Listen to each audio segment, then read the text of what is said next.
Bonjour à tous et bienvenue dans cette nouvelle vidéo sur les graphiques et leur exploitation dans le thème 8. Les graphiques sont très intéressants car ils permettent de visualiser et d'interpréter des phénomènes en regroupant de nombreuses données sur une seule et même image. On peut en utiliser dans les maths, en économie, dans le monde du sport et bien entendu dans les sciences, mais également dans bien d'autres domaines. Il en existe sous de multiples formes.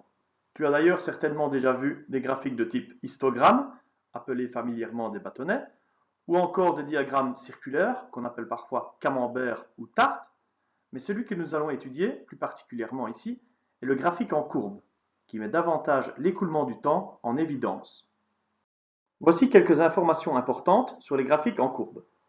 Tout d'abord, l'axe horizontal, qu'on appelle l'abscisse, doit être nommé et orienté. Concrètement, cet axe doit avoir un nom en rapport avec ce qu'il montre, ainsi qu'une flèche qui va vers la droite. Dans ce cas-ci, nous voyons qu'il indique une durée en minutes. Le principe est le même pour l'axe vertical, celui des ordonnées, où la flèche et le nom apparaissent également. Ce graphique traitera donc également de la température en degrés Celsius. La base étant présente, on peut maintenant passer au titre du graphique, qui est absolument obligatoire. Pour le fabriquer, il suffit de respecter ces deux règles fondamentales. Tout d'abord, les deux variables présentes doivent figurer dedans. Ici, les notions de température et de temps apparaîtront à tous les coups. Ensuite, pour faire simple et être sûr de ne pas te tromper, tu peux écrire qu'il s'agit du graphique, là tu ajoutes le nom de l'axe des ordonnées, en fonction de, et là tu indiques le nom de l'axe des abscisses. Ça a l'air assez complexe, mais tu vas voir qu'au final, c'est assez simple. Reprenons le squelette de notre graphique et appliquons ces règles. Ce graphique aura donc pour titre « Graphique de la température en degrés en fonction du temps en minutes » ou bien encore de manière plus simple « Évolution de la température en fonction du temps ».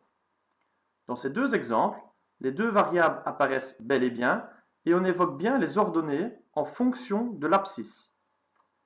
Il est évident que l'on peut y ajouter une donnée supplémentaire, c'est-à-dire l'objet même du graphique.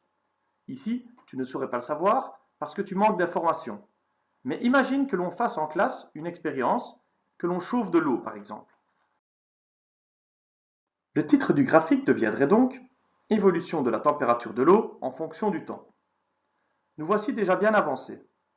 Pour la construction du graphique en lui-même, nous nous sommes entraînés à de nombreuses reprises l'an dernier dans le thème numéro 5. Souviens-toi des graphiques avec les paliers lors des changements d'état. Bref, voici à quoi la courbe pourrait ressembler.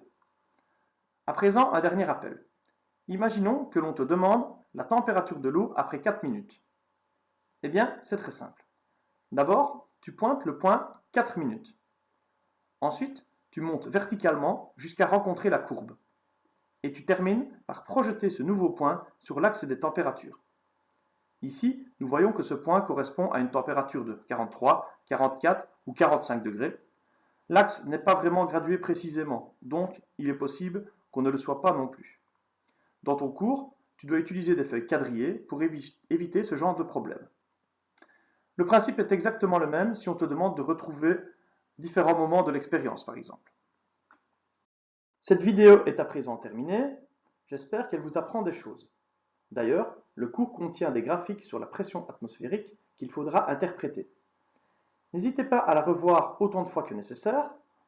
Prenez des notes si vous en ressentez le besoin et interagissez sur le groupe en cas de problème. À la prochaine!